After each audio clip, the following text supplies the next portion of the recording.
Hey folks, I'm not doing it live anymore because the pressure just got to be too much and I couldn't handle it. I could not handle it. It was causing me to break into sweats at night while trying to sleep and have nightmares and flashbacks about the stress of live streaming. Plus, the audio quality sucks and I'm working on fixing that. And now I can delete my horrible little vocal pauses and grotesque breathing sounds. Speaking of body horror, I wonder if we could all just take a minute to think about our skins. Really think about it, right? It's like a kind of a clothing that's attached to you. It's your outside, but it's not really inside of you, but it's a part of you, but it's somehow your biggest organ.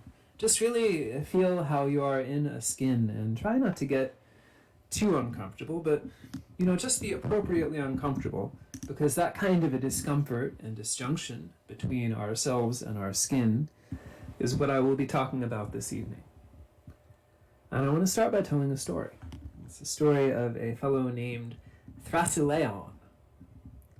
And he is a character in a story told by a character, recounted by another character in Apuleius' Metamorphoses, or Golden Ass. But that's all by the by. The story goes something like this. So Thrasyleon is a big, bold thief, and he's with a band of big, bold, beefy thieves, and they are trying to break into this rich man's house. But how to get inside? Well, here's the trick they come up with. The guy is a fanatic for bears, and he loves throwing these big public spectacles where gladiators fight with bears. Those are called venationes, or hunting events, one of the main styles of Roman gladiatorial spectacle. So this rich dude has a problem, which is that all of his bears have died of some kind of bear disease, and he needs more bears.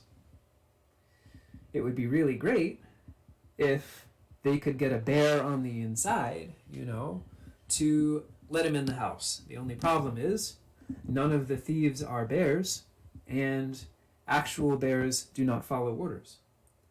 So the solution they come up with is that they grab one of the corpses of the bears that the guy used to have, which have all been thrown out now, and they just take all the meat out, and they keep the skin, kind of a carcass.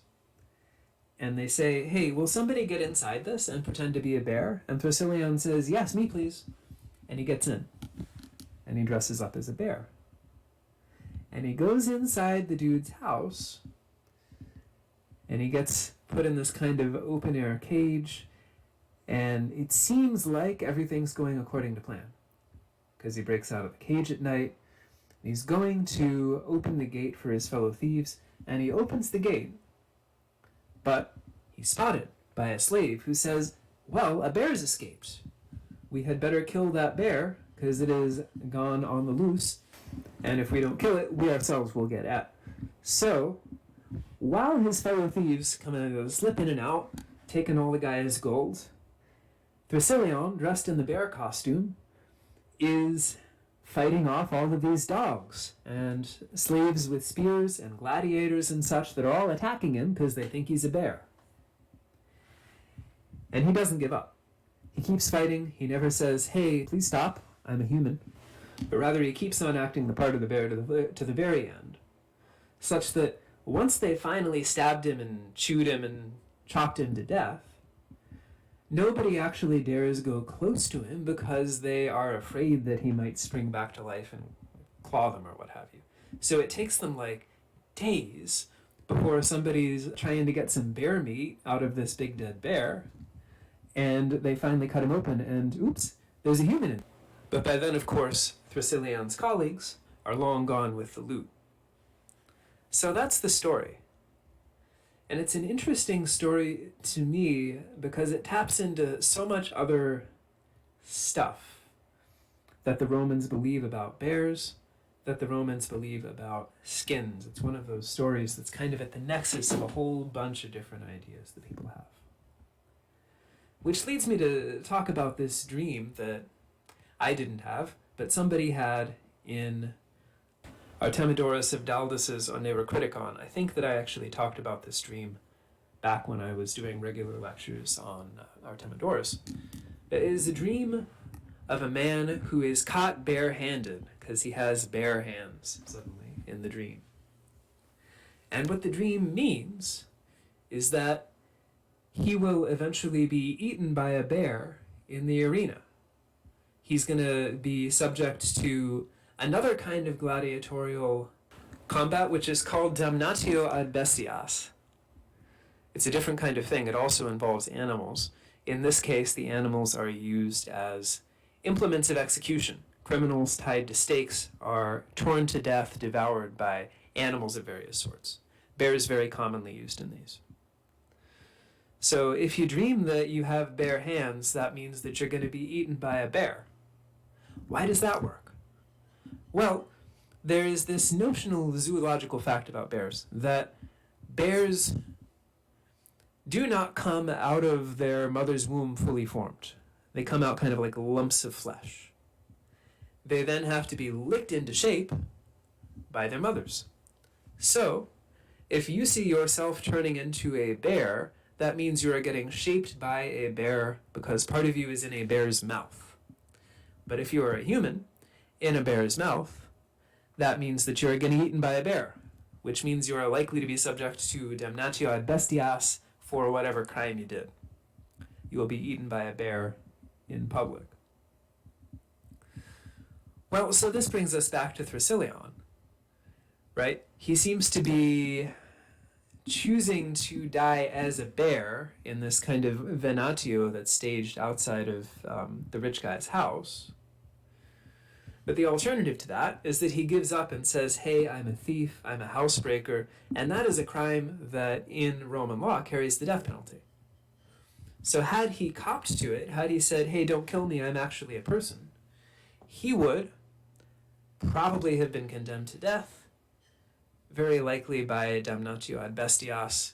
So in that situation, he would have been eaten by a bear, he would have become a bear anyway. You end up in a bear one way or another. So this is an episode of dressing up in skins that highlights all sorts of stuff about the Roman judicial system, Roman culture, but it comes in this kind of tradition of episodes of dressing up in skins that goes all the way back to the Odyssey.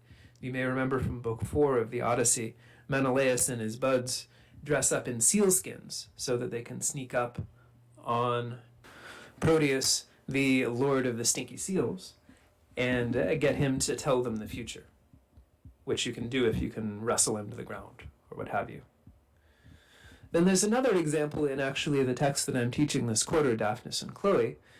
The evil shepherd Dorcon dresses up as a wolf in order to frighten Chloe with the aim, it seems like, it's pretty explicit about this, of raping her when she is afraid, or causing her to be sort of stunned out of resisting. So what all of these episodes have in common, although they're very different in their ways, is that putting on the skin of the animal is in some way an important way of kind of imitating the animal, taking on its characteristics. This is less true in the Odyssey, but very true in the case of Thrasyleon and in the case of Dorcon wearing the wolf skin. You put that stuff on, you become the animal.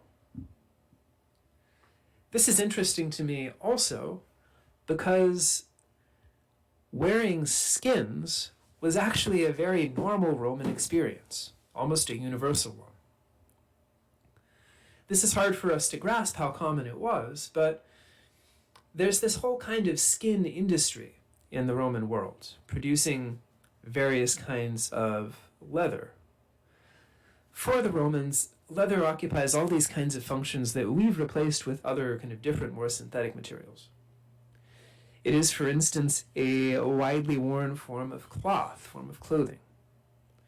Right, so leather clothing is pretty common for people to wear who are in occupations where your clothing's going to take a lot of wear and tear. You don't want to be wearing cloth clothing if you're carting around like sacks of grain all day, because that cloth clothing's going to wear away pretty fast. Because leather is a little more long-lasting. Leather takes the place of plastic in a lot of applications. So connecting things together, something that we normally do with plastic, making containers, making bags, something we normally do with plastic, is done with leather by the Greeks and by the Romans.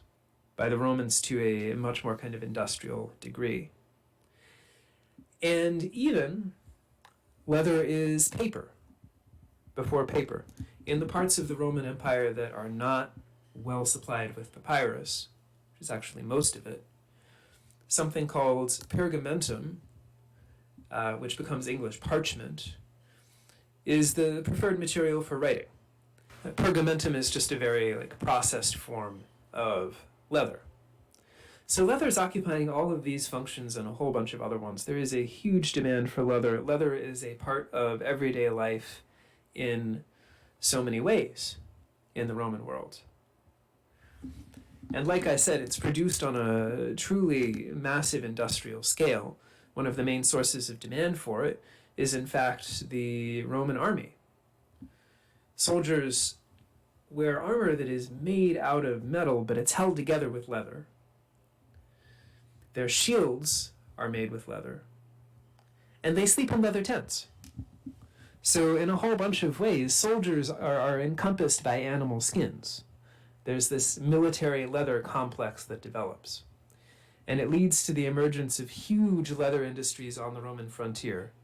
In the north, in Gaul, in Germany, and also in Arabia. Leather being one of the big trade items in Mecca and Medina before the advent of Islam, possibly the main trade item that produced the wealth of those towns in advance of the birth of Muhammad and the conquest of much of the Roman Empire by the people who had earlier been providing it with leather for its military.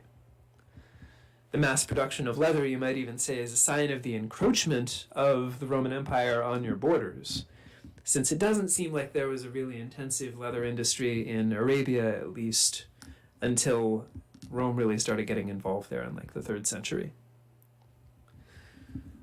What this means is that the most valuable part of most animals, of most livestock, is, in the Roman world, their skin. Where for us, it might be their flesh, their meat, the various steaks in the cow, the pork in the piggy, the bacon. For the Romans, the skin is the most valuable part. The skin is the part that you can do the most with. And that may be why skin is such a key kind of feature, a transmissible element of animal identity in a lot of these stories that I'm telling. Skin has value. Skin transmits value. And this, I think, is something to know, actually, when reading Apuleius and the Golden Ass, the whole thing. Right? Because Lucius, the narrator of the story, turns into an animal.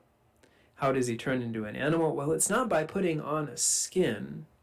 It's by getting this unfortunate ointment put on him. But he is described in the novel as having this kind of a corium, which is the Latin word for a leather or a hide, that belongs to a donkey and is not really his. So he's basically a human being inside of this donkey skin. And because he's wearing this hide, he is treated as a donkey. The skin that he has outside of his skin determines the way that he is treated. Now, that's another way in which having a skin is uncomfortable, right? Because having that skin determines what we are seen as by others, and it's really kind of out of our control. Very extreme example of that is having the skin of a donkey or the skin of a bear and being treated as those animals. But it is a kind of a day-to-day experience that our skins determine how we are seen by others. And on that note, I leave you to contemplate your skins until next week, when I'll post a new video to give you something new to be uncomfortable about.